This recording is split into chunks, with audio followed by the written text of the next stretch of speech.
So with The Batman recently releasing in theaters, I figured now was as good of a time as any to, well, quite frankly, keep talking about Batman. So in today's video, we are gonna rank the Batman films. And just a few disclaimers before we get into it, I am gonna be ranking a grand total of 10 Batman movies today. This isn't a ranking of every single movie that Batman has appeared in. I am gonna be ranking live action movies that center around the character. So this list won't include movies such as The Mask of the Phantasm or the Lego Batman movie, even though I really enjoyed both of those. I don't feel anything emotionally except for rage. And it's also not going to include either cut of the Justice League. And as always, just keep in mind that this is one man's opinion. There is no definitive right or wrong when it comes to ranking these films. And some of these were really hard to rank because over the years we've had so many different interpretations of the character.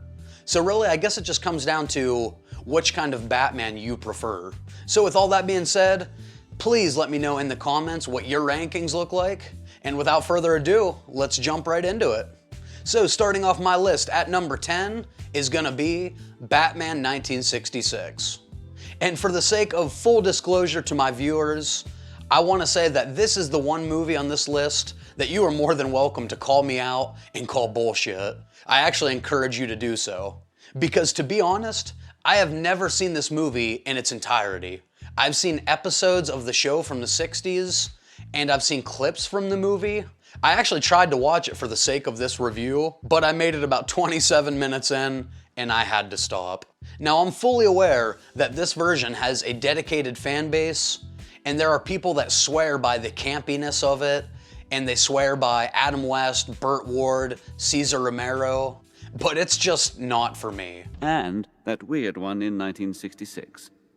Maybe it's just something that it's before my time and I just don't get it, but personally, I've always preferred my Batman to be a little grittier and a little more grounded in reality. I don't want to see a Batman dance, you know. I don't want to see him surfing with the Joker, and I don't want to see him waving off a rubber shark.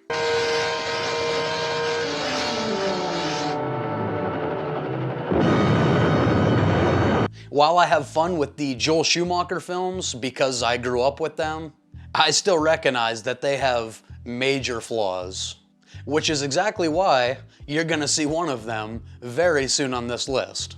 So let me hear your anger in the comments, but I do consider Batman 1966 even worse than Batman and Robin. As Bane once said, "Speak of the devil, and he shall appear." Coming in at number 9 is gonna be Batman and Robin. Now, I'm sure there are people that have already clicked off this video when they saw this wasn't number 10, but for those of you who stuck around, hear me out. This movie is terrible.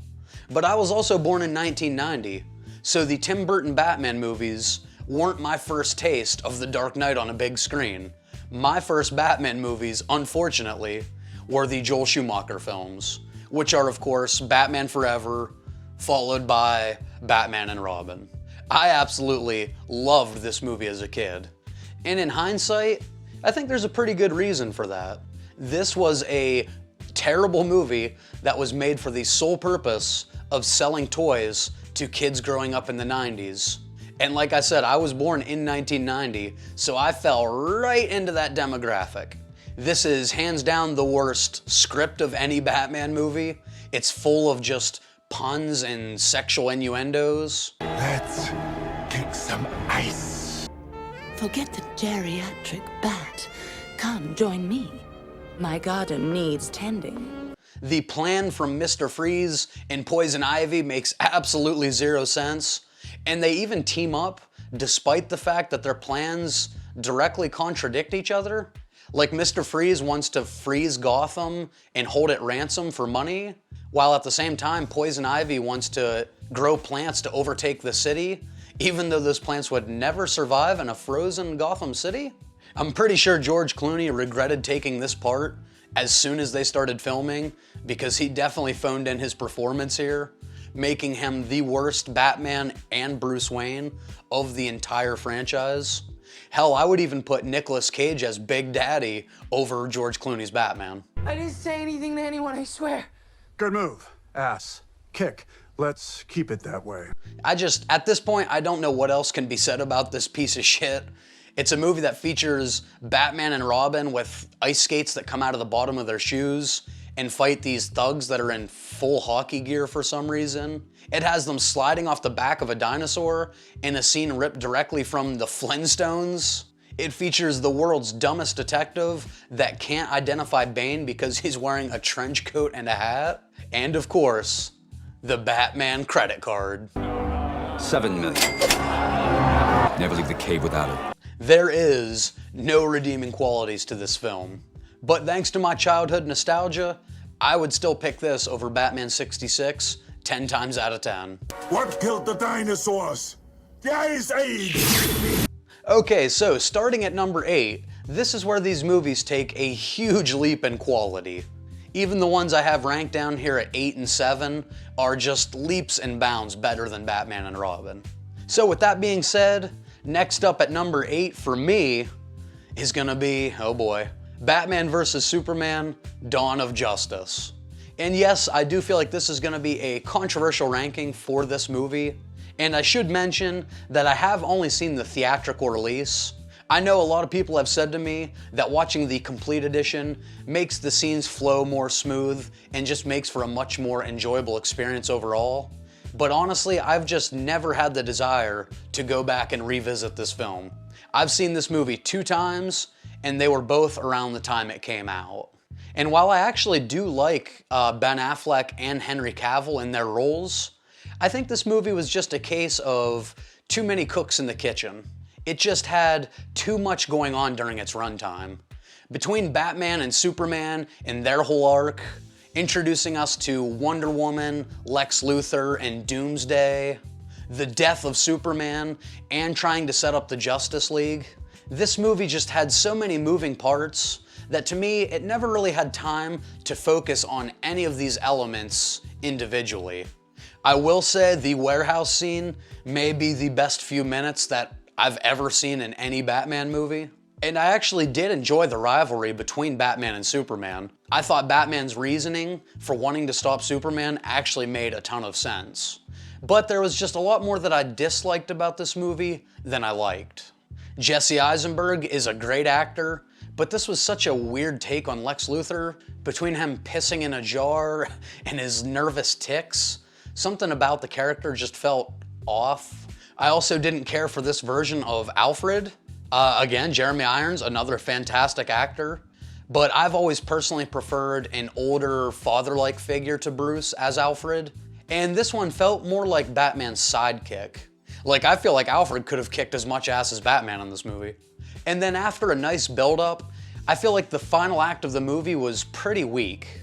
Doomsday was very forgettable, and I instead wish they would have focused the entire movie on the Batman and Superman rivalry and ditched the whole third act team-up thing. And then, of course, you can't bring up this movie without mentioning Martha.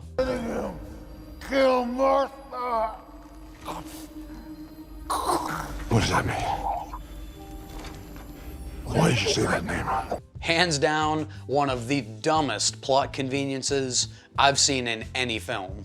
But all in all, this isn't a horrible movie. There just happen to be 7 more in the franchise that I enjoy more. Now, from this point on, these are all movies that I genuinely enjoy and watch all of them on a semi-regular basis. So at number 7 is gonna be Batman Returns. Now, this was the direct sequel to Batman '89, and this is also when the studio stopped interfering and they told Tim Burton, hey, you know what, fuck it, just make any movie that you want to make. And for better or worse, this is without a doubt a Tim Burton movie. Love him or hate him, he has always had one of these styles that is just so unique. You can watch like 3 minutes of one of his movies and you instantly know, like, yep, this is a Tim Burton movie. And if Batman '89 was Tim Burton playing it safe because of the studio interference, well, Batman Returns is him going in the complete other direction. You have a zombie cat lady, a half man, half penguin riding around on a giant rubber ducky, and then somehow you have Christopher Walken in there, who may be even weirder than the two of them. Michelle Pfeiffer is awesome as Catwoman. She's maybe still my favorite version to date. Honey, I'm home. Oh, I forgot I'm not married.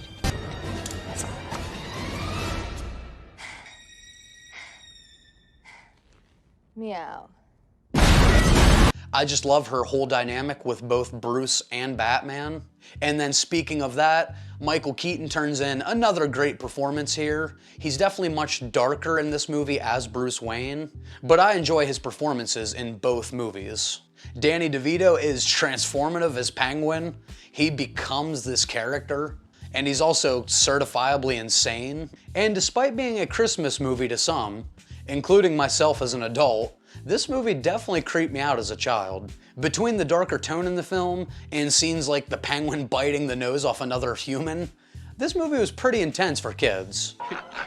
Your nose could be... What do you mean by that? While I love it and revisit it almost every Christmas, I can definitely see why Warner Brothers wanted to go in a different direction going forward.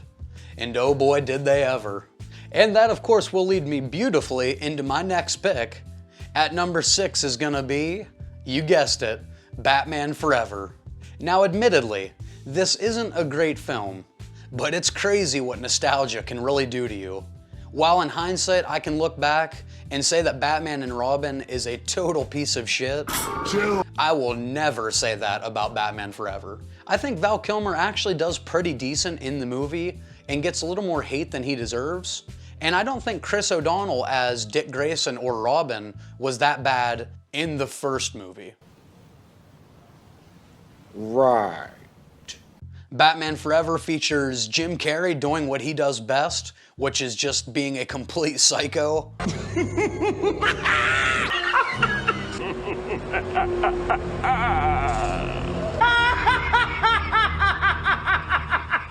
But on the flip side of that coin, you see what I did there? Because Two-Face and the But anyway, on the flip side of Jim Carrey's over-the-top performance, and the worst part of this film is Tommy Lee Jones as Two-Face. Going back and revisiting this movie, I actually had high hopes because the first scene with him does set him up like he's gonna be the darker villain, yin, to Jim Carrey's high-energy yang.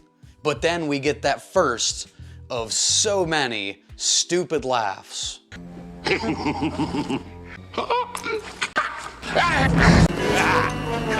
And he spends the next 2 hours trying to out-crazy Jim Carrey, which is impossible. When you have somebody like Jim Carrey playing a villain, why not have the other guy be the straight man to really let Jim Carrey just do his thing? To me, it didn't make sense to have them both kind of acting more like the Joker than anything else. The one thing that this film does even better than the Tim Burton movies, I think, is really exploring the character of Bruce Wayne. You know, we get to see the guilt behind his parents being murdered. We get a look behind the rich playboy facade, and we actually see a very flawed human. I appreciate that this movie actually gave some character development to the character of Bruce Wayne, and as I'm sure some of you know, there was actually more scenes where they were going to explore the character and what is now being called the Schumacher cut. But instead, the studio chose to cut those scenes in favor of more over-the-top action and Tommy Lee Jones laughing like an idiot for 2 hours.